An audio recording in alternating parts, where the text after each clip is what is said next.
Բարև ձեզ սիրելի ունկնդիրներ, եթերում անկաշկան զրույց հեղինակային հաղորդաշարի հերթական թողարկումն է,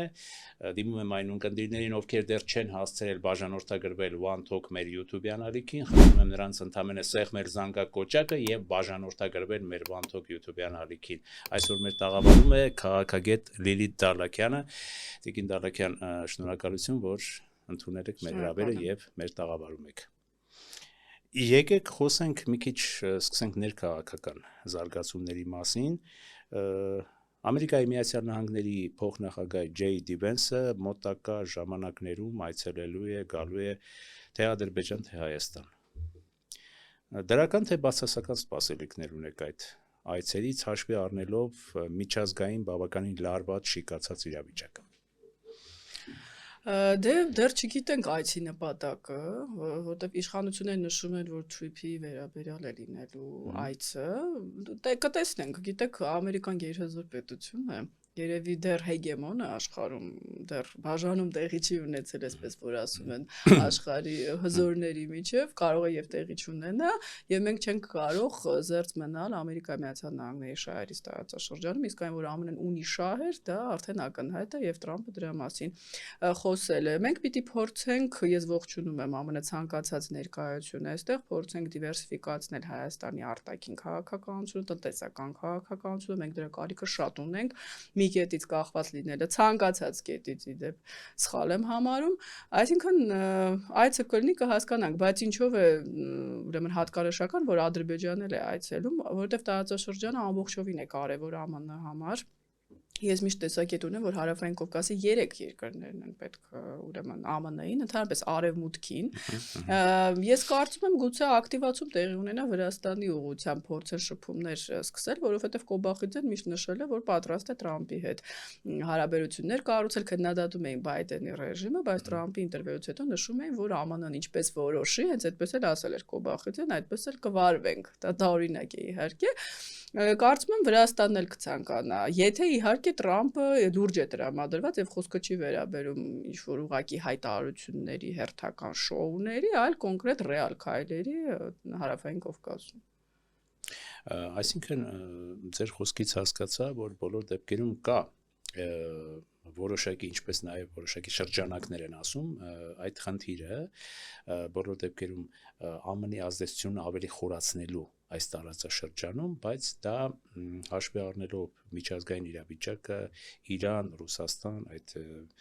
գերպետությունների շահերի, այսպես ասած, խաչմերուկը կարող է նաև որոշակի անդրկովկասյան այդ 3 հանրապետություններին բերել միակողմանի կողմնորոշման, իսկ դուք ասում եք, որ մի կետից կախված լինելը դա լավ հետևանքների չի բերելու, իսկ եթե այս տարածաշրջանը մենք դրա մասին երևի խոսել ենք, դառնալ համագործակցության տարածաշրջան աշխարհաքաղաքական տարբեր բևեռների, կարծում եմ այդ համագործակցությունից երևի թե Հայաստանը, թե մյուս երկու երկրները կշահեին, ինչ կարծիք եք։ Նախ սա հերքում է ռուսական ռոպագանդայի թեզերը, որ ԱՄՆ-ն տարածաշրջանը նվիրել է Ռուսաստանին։ Հակասում են իրար։ Մեկ ասում են նվիրել է, մեկ ասում են ԱՄՆ-ն ուզում է Հարավային Կովկասը խլել մեզանից։ Գիտեք, մեկ կենտրոնից կախված լինելը Հայաստանն է որոշում։ Իհարկե գերտերություն է ԱՄՆ-ն, բայց ԱՄՆ-ն Ռուսաստանը չի, ԱՄՆ-ն փափուկ ուժ է կիրառում, այդպես մեթոդներ չի, երբեք չենք լսել, որ ասենք ոչնչացնենք ձեզի տարբերություն SVO-ի Սոլովյովի հայտարարությունների, ԱՄՆ-ն փորձում է եւ միշտ դրական է տրամադրված եղել Հայաստանի հանդեպ, եկեք չմոռանանք, որ Հայաստանը դեռ ֆորմալ առումով գոնե Ռուսաստանի դաշնակիցն է, հապկանդամ է եւ ունի բազաներ ռուսական Հայաստանում։ Ես երբևիցե չեմ լսել, որ ԱՄՆ-ը որևէ նախագահ նշի, որ պետք է դա հեռացվի, Հայաստանը պիտի դուրս գա ԵՏՄ-ից, հակառակը ես լսել եմ Ռուսաստանից, որ եթե դուք Եվրոպայի հետ խորացնում եք հարաբերությունները, մենք կարող է թշնամի դառնանք ըստ էության։ Այսինքն Հայաստանը կարող է շփվել եւ ԱՄՆ-ի հետ խորացնել հարաբերությունները եւ Ռուսաստանի։ Իհարկե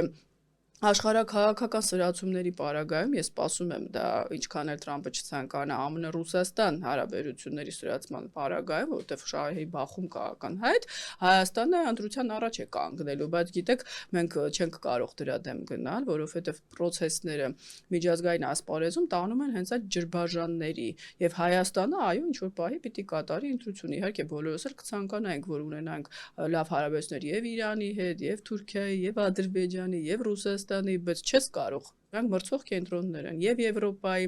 եւ ԱՄՆ, եւ այդ պարագայում, եթե պիտի լինի ընտրություն, միանշանակ պետք է հաշվի առնվեն մեր պետական շահերը եւ ընտրությունը կատարվի համապատասխան ուղղությամբ։ Իսկ այն խնդիրը, որ այսօր աշխարհը կարծես թե սպասում է ԱՄՆ-ի եւ ընդհանրապես ոչ միայն ԱՄՆ-ի, այլ եւ նրա դաշնակիցների հնարավոր գործողություններին Իրանի դեմ։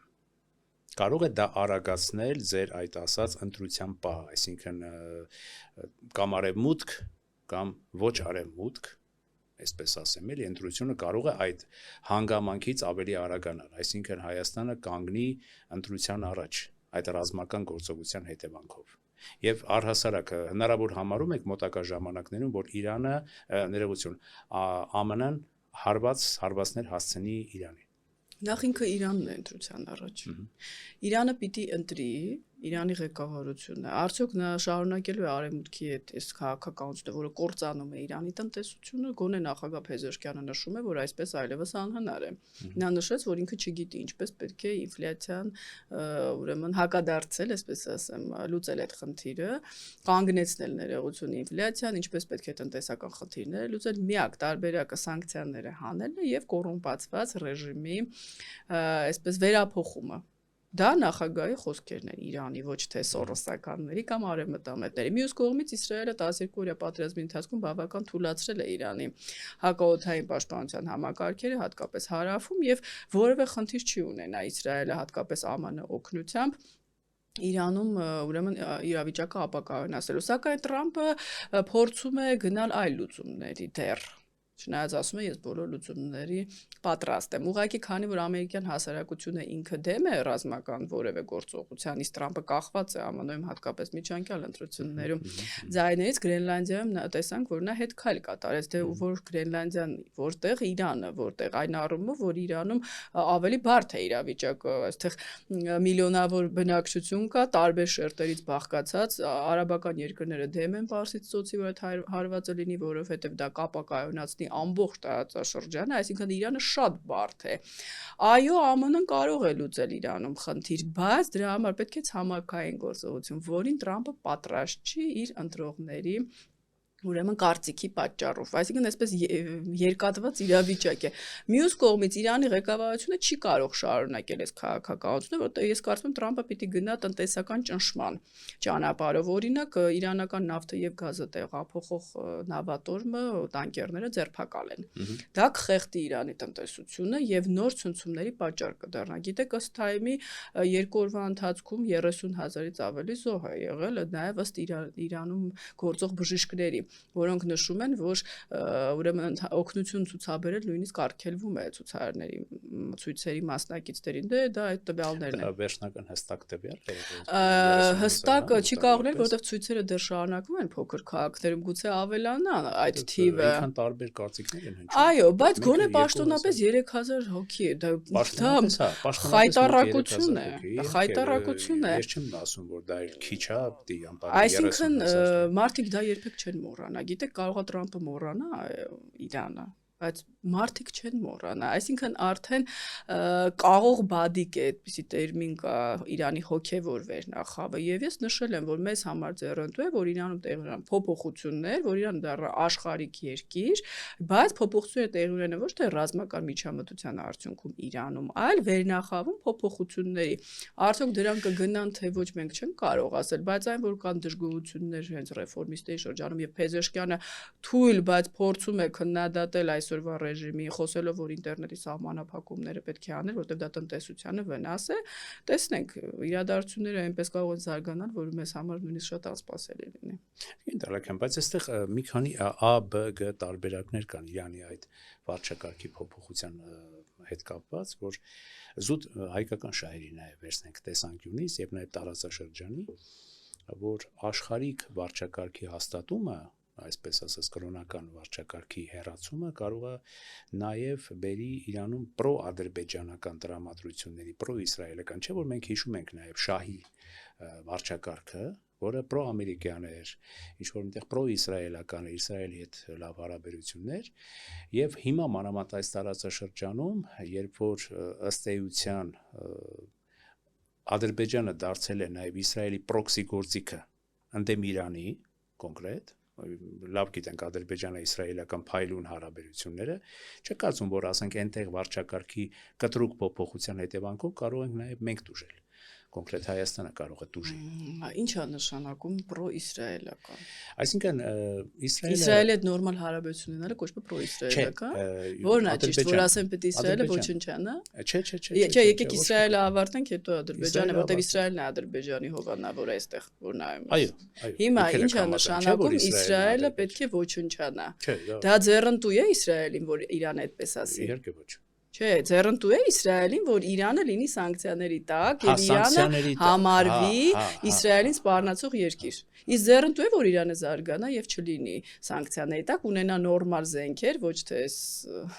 նորմալ ապաստարաններ, ոչ թե շահետներ, որ արդեն Ուկրաինան այսպես արևած աղիքի ներողություն նման հարվածում է։ Նորմալ է, դա ձեռնտու է ոչ։ Ես վստահ եմ, որ Իսրայելին ձեռնտու չի, որ Իրանը զարգանա։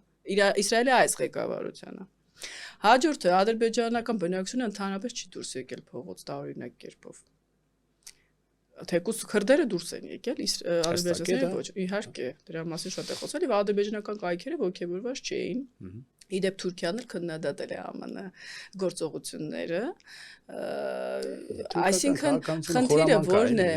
իհարկե որովհետեւ իրաց ձեռնտու է որ այաթոլլան լինի միլիարդատեր ժողովուրդը լինի աղքատ Իրանը լինի թույլ Հիմա Հայաստանին ձեռնտու է որ Իրանը լինի թույլ Ինչ է ասել Իրանը Ադրբեջանին երբևիցե ինչ որ բան ասել է բացի առանց անուն տալու ԱՄՆ-ին սպառնում են Ադրբեջանի սպառնացել են երբևիցե որը իր տարածքը տալիս է Մոսադի агентներին ձեր նշած որ գան Իրան երբևիցե Իրանի ադրբեջանցի ցակումով հոգևոր առաջնորդը որովհետև շատ են խոսում Փեզեշկյանի ադրբեջանցի լինելու մասին որևէ խոսք ասել է Ալիևին Արցախի հետ կապված որևէ խոսք երբ Նիկոլ Փաշինյանը դեռ չէր ճանաչել Արցախ ադրբեջանից ասել է բացի շնորհավորանքից Ես կասեմ հետեւյալը ձեր խոսքերի պատասխան որ բոլոր դեպքերում այսօր Իրանի այս վարչակարգը ունի մի խնդիր ադրբեջանական խնդիր ադրբեջանական գործոնը որովհետև մոտ 20 միլիոն էթնիկ ադրբեջանցիներ կան Իրանի հյուսիսում եւ բոլոր դեպքերում այսօր դեռևս զսպված կամ ծպտված կամ քողարկված ամեն դեպքում նրանք որոշակի խնդիր կարող են ստեղծել էթնիկ ոչ ադրբեջանցիների համար թեև ինչպես նաև քրդեր ունեն ինչպես նաև այլ ազգի քրդերը դուրս են գալիս ես դա ինչի ադրբեջանցիները դուրս չեն գալիս Չէ այսինքն ստացվում է Իրանը վախենում է ադրբեջանից բա ինչ է ինչ ձեռնտու է այդպես Իրան Եվ տեղ Իրանը պիտի լինի աշխարհիկ դեմոկրատակ ուրեմն շահի իշխանության տարիներին Իրանը զարգացել է Դրա մասին բոլորը գիտեն, ընդհանրապես եթե մարդիկ պատմությունից տեղյակ են, գիտեն, որ չեն եղել դպրոցներ, չեն եղել ճանապարհներ։ Իրանը զարգացած է, շատ զարգացած, քան այսօրվա Սաուդյան Արաբիան։ Այն ժամանակ։ Սակայն, այո, չեն կարող նշել, որ Իրանի վերնախավը կոռուպցիայի մեջ թաթախվեց։ Նույնը իդեպ Վենեսուելայում էր, երբ Վենեսուելան Ամերիկայի դաշնակիցն էր։ Անվանում էին Վենեսուելան Լատինական Ամերիկայի Սաուդյան Արաբիա։ Բայց վերնախավը տեսավ, որ նավթը գումարներ է բերում, կոռումպացվեց, ես չեմ արդարացնում։ Բայց չես կարող համեմատել շահը հազարավոր մարդ չի սպանել ցույցերի ժամանակ, դա թողել հեռացել է։ Իսկ հիմա Այս կոռումպացված այո, իհարկե, դե ես դա չեմ պատճառը, որ հեղափոխություն տեղի Այո, բայց հիմա այդ նույն մարդիկ շահի որդու անուն են տալիս։ Չէ, բացի այդ վստահ եք, որ շահի վարչակարգի վերահաստատումը Շահի վարչակարգը չի կարող վերահաստատվել։ Ես նշել եմ, որ շահի որդին որևէ չնայած Հայաստանում այդպիսի փորձագետներ կան, ազդեցություն չունի իրական, դա պիտի լինի, ես նշեցի ներսից։ Ռեֆորմիստները, Ռոհանին դա ուրեմն Լարիջանին նա ռեֆորմիստ չի, բայց ավելի աշխարհիկ իշխանության կողմնակից է։ Զարիֆը, այդ գործիչները կան, այնպես չի, որ միայն Փեզեշկյանն է։ Նրանք կողմնակից են արևմուտքի հետ նորմալ հարաբերությունների, ոչ թե խայտառակությանը։ Իրանը հիմա մերկ է, եթե Տրամպը իրոք որոշի ուշադրություն չդարձնի ԱՄՆ ժողովրդի կարծիքի վրա բնակության, դուք ոչ մեկը կասկածում է, որ դա կավարտվի ամեն ինչ։ Ես ձեզ մի բան ասեմ, դա խայտառակություն է, մեր ժողովուրդը կարող է տեսնել։ Մամուլում կային ուրեմն տեսանյութեր, որի համաձայն 12-րդ պատերազմի ժամանակ երբ Իսրայելը հարվածում էր Իրանի տարածքին, իրանցիները գոռում էին ուժեղ հարվածեք, թող ռեժիմը կործանվի։ Այսինքն Իրանի ժողովուրդը հոգնել է այս մարդկանցից որոնք ուղակի գնդակահարում են սեփական ժողովրդին, որը դուրս եկե փողոց բողոքում է 200% ինֆլյացիայից։ Անունը դրել են terrorist։ Իսկ կարելի է մի հատ բուրգ ունենալ 200 միլիարդ հանոց, եթե ոչ ավել։ Սեթատ անունով ես շատ եմ խոսել։ Իրանցիներն ուզում են նորմալ ապրել, դա սխալ է։ Դա վատ է։ Թող Իրանի հոգևոր վերնախավը զբաղվեր այդ խնդիրներով, թող չհեռանար, բայց չի զբաղվում, ինչով է զբաղված Ուկրաինայի դեմ շախեդ է վաճառում։ Քո խնդիրները լուծին, քո ներսում։ Ինչպես այսօր Ռուսաստանում մարդիկ սարճում են, որովհետև սովետական ենթակառուցվածքներով են ապրում, ինչա ինչ-որ մեկը որոշել է, որ պիտի Կիևը սարճի։ Չի կարելի։ Մարդիկ մեկ անգամ են ապրում եւ այդ կյանքը պիտի ապրեն նորմալ, ոչ թե ինչ-որ մեկը գա, ինքը որոշի, որ պիտի լինի միլիարդատեր, մնացածը ուղղակի պիտի այսպես գլուխները խոնարեն, ինքն էլ Աստծուց է խոսում։ Իսկ այդ Աստված ասել է, որ պիտի մարդկանց սպանես։ Այդ հոգևոր ուսմունքը, որ դուք քարոզում եք, ինչպես մեր եկեղեցում, դա вообще ընդհանրապես Աստծու հետ կապ ունեք դուք թե ոչ։ Դա էլ եմ ուզում հասկանալ։ Տեսեք, բայց ասում եք, որ բոլոր դեպքերում Իրանին հարվածել, այո, երկու հանգամանք ընդգծեցիք, մի կողմից, եթե փորձենք մի քիչ այսպես ավելի խորացնել վերլուծական մեր միտքը, մի կողմից ԱՄՆ-ում ներքին խնդիրներ կարող է առաջացնի, ուրեմն դա այդքան էլ հեշտ բան չի, չէ՞։ Մի կողմից էլ կարող է ինչ-որ մի տարածաշրջանային, գուցե դրանից է ամերիկան կամ ընդհանրապես որոշակի ուժեր դրանից են վախենում, քաոս կարող է առաջանալ եւ նաեւ հաշվի առնենք այստեղ արմատական մահմեդական գործոնը։ Ինչ եք կարծում։ Իրանը terrorizmi հովանավոր է։ Իրանի ժողովրդի մասին չեմ ես խոսում։ Ես ռուս ժողովրդի մասին չեմ խոսում։ Հոգևոր վերախավ, դա գաղտնիք չի, Հեզբոլլա, Համաս, իրանք այդպես քաղաքակիրթ մարդիկ չեն, չէ՞։ Terroristներ են։ Հիմա պարզ է, որ Իրանին հարվածելը թույլատրել է իհարկե այդ պրոքսի գործիքները, Եմենի հուսիտներ, ինչու՞ ասում, դա ամոթ է նույնիսկ, այսինքն terrorism ենք հովանավորում այսօր մենք Իրանում։ Դա կբերի ապակայունացման եւ այո Սաուդյան Արաբիայի միապետությունները հենց դրանից են վախենում։ Գիտեք Իրանի խնդիրը որն է, ասում են մի ունեցի այնքան թշնամի, որոնց դեմ չես կարող պայքարել։ Բոլորը ուզում են, որ Իրանում ռեժիմ փոխվի։ Բոլոր երկրները աշխարհի, գուցե բացի միայն Չինաստանից եւ Ռուսաստանից, բոլորը, որովհետեւ բոլորի համար այս ռեժիմը վտանգավոր է։ Ապակայունացնում է շիա հեղափոխությունները փորձում անել իր երկրի խնդիրները թողած։ Երաշտը, հենց Թեհրանը ասում են մի քանի տարուց կարող է էվակուացվի Կանադայում հետազոտություններ, որովհետև լուրջ խնդիրներ կան ջրի հետ կապված։ Դրանով պիտի զբաղվել, պետք չի հրթիռներ տրաքացնել օդում։ Հիմա ինչ վերաբերում է ձեր հարցին, տեսեք, ես դրա համար եմ ասում, Տրամպը չի ուզում Իրան ամերիկացի որևէ զինվոր մահանա, դա իրանցի ղեկավարները չեն, որ 30,000-ը տենց գցեն մի կողմ ներողություն իհարկե։ Հրթիռներով հարվածներն են, չէ՞, ոչ թե զինվոր չմահանա։ Հարվածը իրեն գիտեն, որ 100%-ով կարող է չփոխել ռեժիմը։ Ինչու՞, որովհետև հենց այդպես էլ հոդված կար ձեր ասացի հետ կապված, որ վստահ չի Տրամպը, որ այդ հարվածը կբերի փոփոխության, բայց կարող է Իրանը հարվածի ամերիկյան ռազմաբազաներին տարածաշրջանում եւ լինեն զոհեր։ Տրամպը չի ուզում ընտրություններից առաջ գնա դրան։ Դրա համար ես կարծում եմ մի տարբերակ ունի ԱՄՆ-ն, դա Իրանի տնտեսությունն է։ Եթե տնտեսությունը շարունակեն ճնշել, եւ ես դա ոգևորված չեմ ասում, բայց ես ուզում եմ Իրանի ժողովուրդը ազատվի այս ամեն ինչից։ Չի կարելի, դա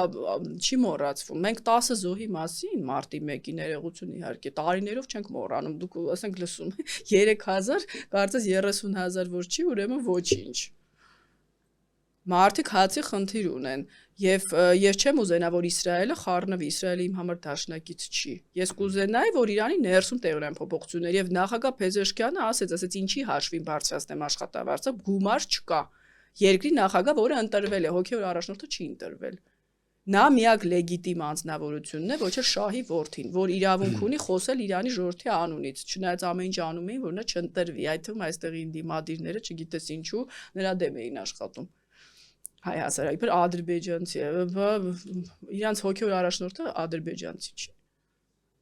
Այդ կեղծ լոզունգները։ Այսինքն ես կարծում եմ ԱՄՆ-ն կգնա մաքսիմալ տնտեսական ճնշման տարբերակով եւ նշում եմ, եթե մաքսիմալ տնտեսական ճնշումն է։ Այո, եւ դա մեզ միայն ձեռնտու է, որովհետեւ եթե Իրանում ռեժիմ փոխվի, մեզ էլ չեն ասի Ամերիկայի հետ մի շփվի, դա նոր բան է։ Իրանց կարելի է Ադրբեջանի հետ շփվել, զորավարժություն անել, շնորհավորել, մեզ չի կարելի փորձել փրկվել, հա, այդ 3+3 հարթակից։ Ընդհանրապես ես կոչ կանեի Իրանի ղեկավարությանը մատ թափ տալ երբեմն նաեւ Ադրբեջանի վրա, չի կարելի համեստությունից օգտվել հայ ժողովրդի եւ գալ մեզ դեսպանի մակարդակով դասեր տալ։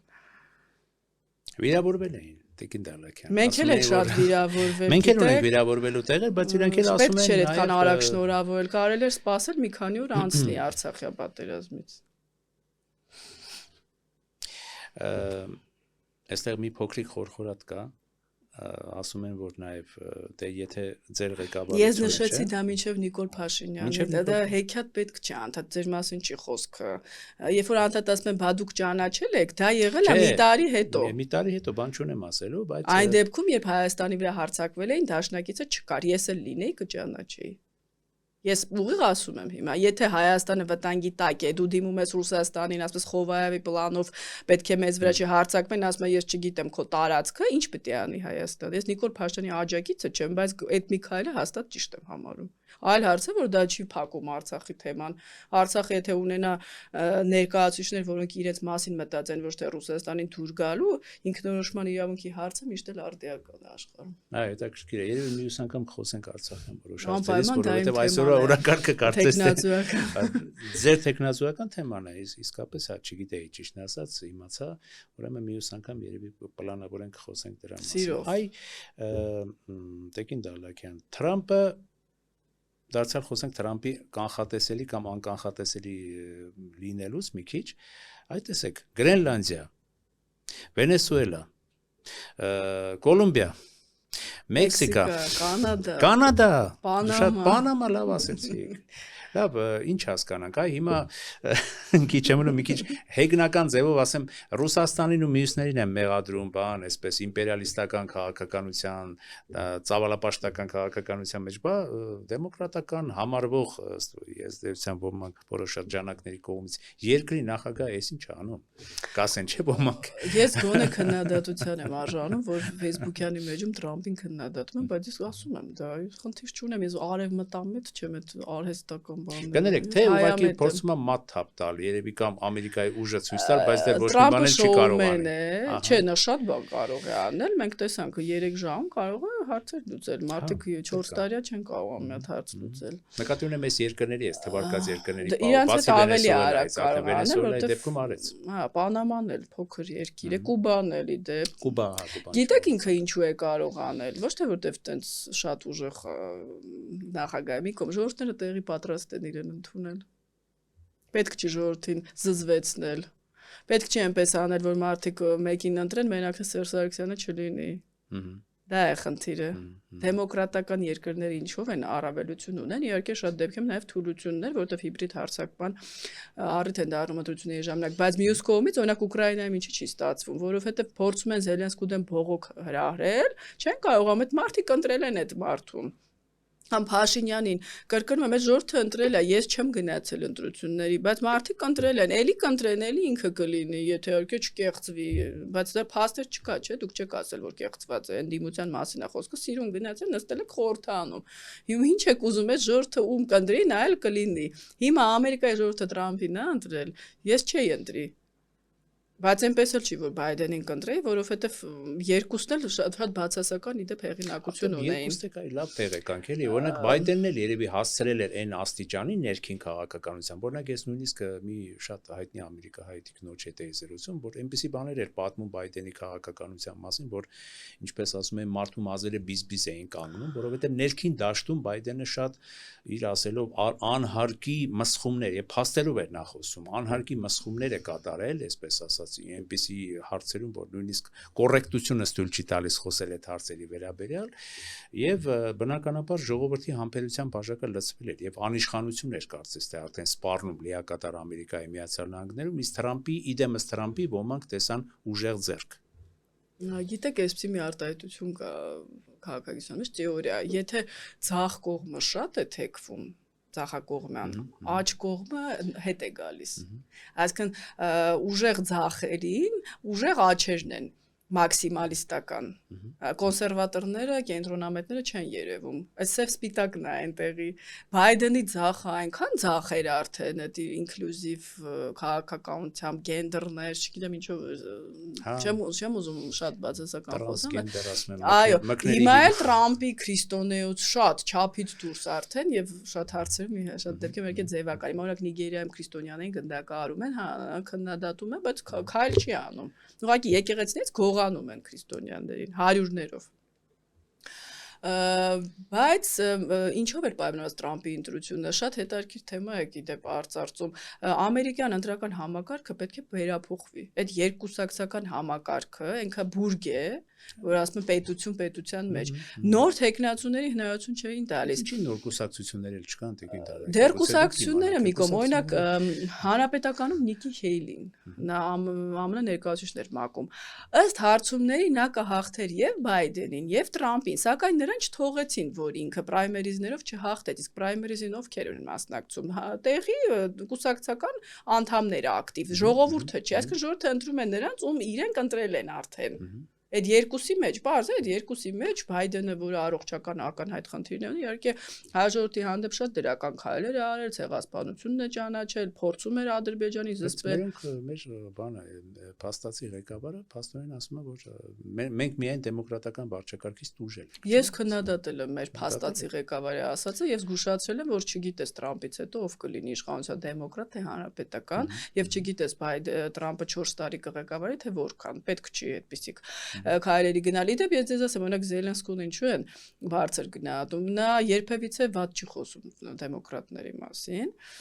եւ չնայած Տրամպը անդադ փորձում է նրա ներկայությամբ Բայդենին վիրավորել նա չի պատասխանում ես դա շատ սխալ եմ համարում Բայդենը դրա համար Բայդենին ատում էին ադրբեջանցիները եւ թուրքերը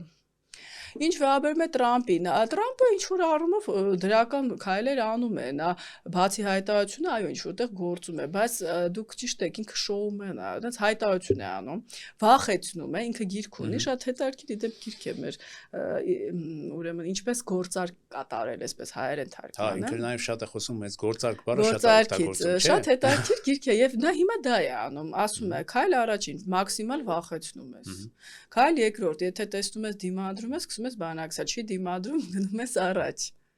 Այսինքն հիմա ինչ է ասում, Գրենլանդիան կգրավեմ, եվրոպացիները կպատասխանեն, կասի լավ, եկեք խոսենք, պատասխանեցին, սպառնացին մաքսատուրքերով, ԱՄՆ կախված է Եվրոպայից, այդպես չէ, բոլոր երկրներն ես կախված են, Չինաստանից էլ է կախված, Չինաստանին ասած սպառնաց,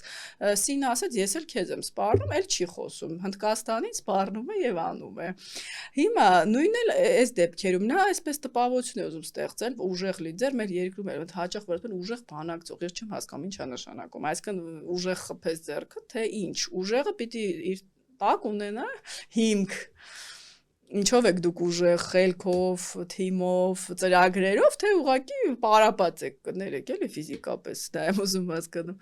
հիմա Տրամպը գերտերության ղեկավար է եւ նա դա գիտի եթե ինք ուղղակի լիներ Դոնալդ Տրամփ Պանամայի նախագահ մենք իրան մասին չէինք խոսի բայց ԱՄՆ-ն տալիս է MC հնարավորություններ պատմության մեջ ամենահզոր պետությունն է պատմության ընթացքում որ նա կարող է այդպես իրեն թույլ տալ խոսել, բայց ես կասեմ, որ սա նախընտրական շոուի տեսանկյունից պետք է դիտարկել եւ միևնույն ժամանակ ամերիկացիների դուրը դա չի գալիս, եթե երկրներ կա օրինակ Ռուսաստանում կամ Հայաստանում, որ կասեն ու ինչ լավ է ուժեղ ղեկավար է, դեմոկրատական երկրում, օրինակ ԱՄՆ-ում մենք տեսնում ենք ցույցեր, մարդիկ հարգանք են պահանջում եւ այնպես չստացվի եւ դա մեզ համար վատ կլինի, որ Տրամպը տուժի իրես պահվածքի պատճառով եւ միջանկյալ ընտրություններում խնդիրներ ունենա, ինչի վատ կլինի, որովհետեւ եթե մենք հուսով ենք, որ այդ trip-ը պիտի կատարվի, իր անվան հետ է դա կապված հենց Տրամպի անունն է կրում, հաջորդ ղեկավարը հետաքրքրվի դրանով թե ոչ, չգիտեմ, այսինքն ես չէի ցանկանա, բայց ես տեսնում եմ, թե Տրամպը շարունակի այս մաչոյի քաղաքականությունը, դա կարող է աշխատել հետսովետական երկրներում եւ այդպես արաբական, Պարսից ծոցի կամ Միջին Ասիայի, բայց ոչ Եվրոպայում կամ ԱՄՆ-ում։ Սկզբում աշխատում է ձայն են տալիս, բայց հիմա պատմականորեն ամնացածր հեղինակություն։ Այդ տրիպի մասին խոսեցիք, երևի դա էլ այսպես փաթեթավորենք մյուս զրույցի համար իթիվս Ղարաբաղի եւ այլ հարցերի շուրջ, որովհետեւ այստեղ շատ բաներ կարող է ես հարցնել, ուղղակի ժամանակի բերումով, մի քիչ արդեն սահմանափակվում ենք այսօր, ուղղակի ես ուզում եմ ասել ի հավելումն ձեր ասածների, որ ամեն դեպքում երևի Թրամփի մեջ տեսան ուժեղ ձեռք Թրամփի մեջ տեսան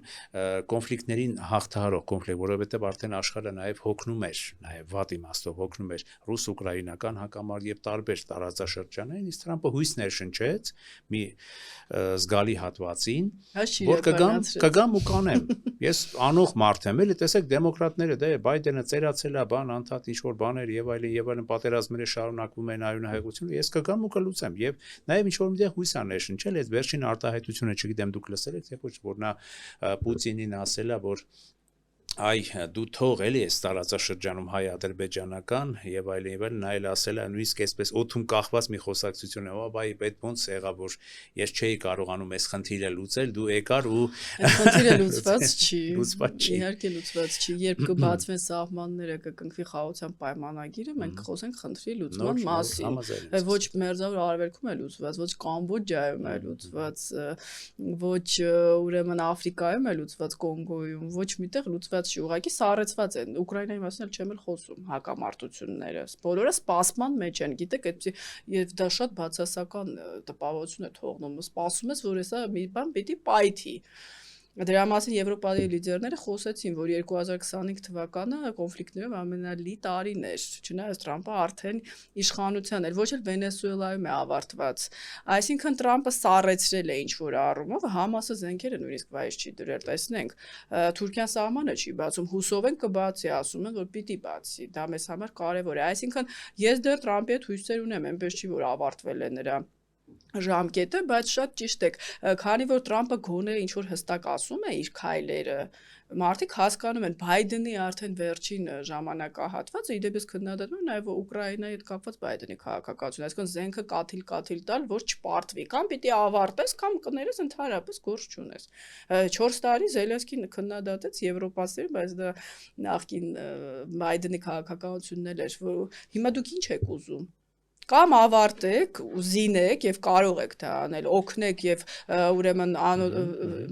փակեք օդը, որպեսզի ժողովրդին չսառեցնեն, զորք բերեք, կամ էլ ասեք մենք կապ չունենք, այս միջանկյալ իրավիճակում ուկրաինացիների հաշվին պաշտպանվել Ռուսաստանից, սխալ եմ համարում, իդեպ շատ դրական է ընդունվել Զելենսկու քննադատությունը Եվրոպայում, թերթերը եւ օրինակ Իսլանդիայի արտգործնախարարն էլ ասաց, որ Զելենսկին որևէ սխալ բան չի ասել, չնայած Հայաստանում որոշ մարդիկ հիմա էլ ուզում էին Զելենսկուն եւ եվրոպացիներին կռվածնել, բայց նա ինչ ասեց, շատ ճիշտ է ասել։